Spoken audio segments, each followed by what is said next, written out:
On this episode of Code Blue in America, the breaking news segment, let's get right into it.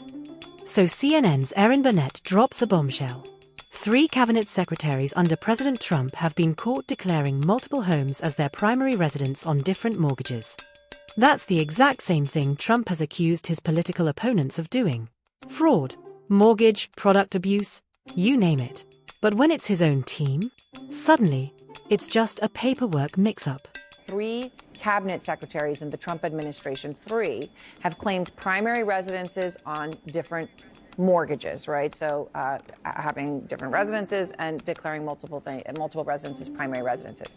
That is, of course, what Trump has used as a justification for going after several of his political opponents and critics, right, accusing them of mortgage fraud based upon the very same thing. Now it comes out that 3 of his own members of his own cabinet are doing this. What do you make of this?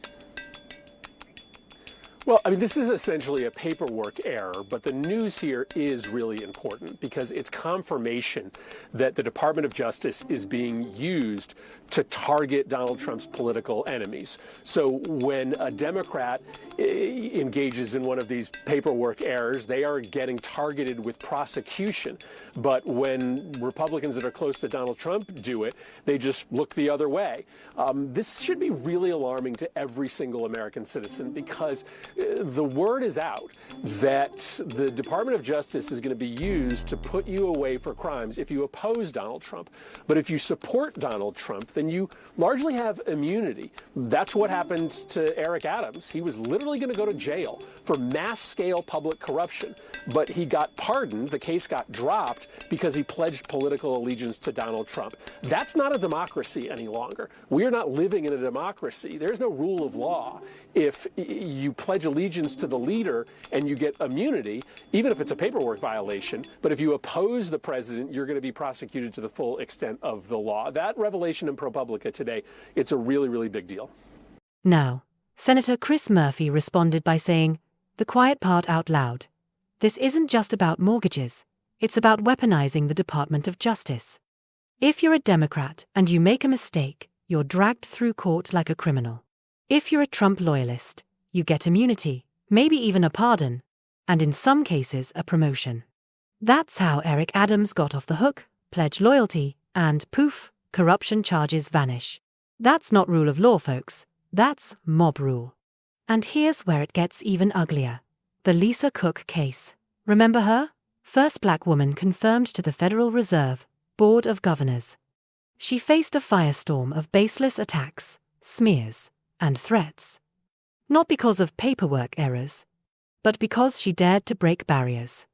Cook has been grilled, vilified, and targeted, yet she never had the shield of political immunity. If anything, her case shows the double standard in its rawest form. Loyalty and power protect some, while competence and integrity get others punished or torn down. So let's connect the dots. The Trump administration is letting allies skate on fraud accusations while weaponizing law and politics against critics, opponents, and even history makers, like Lisa Cook. That's not democracy. That's selective justice. And selective justice isn't justice at all. And that is the cold truth on Code Blue in America. Only on OGM News.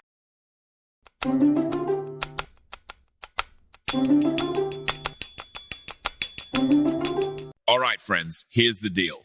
We need your support to level up our game. How can you help? Simple. Like, share, and drop a comment.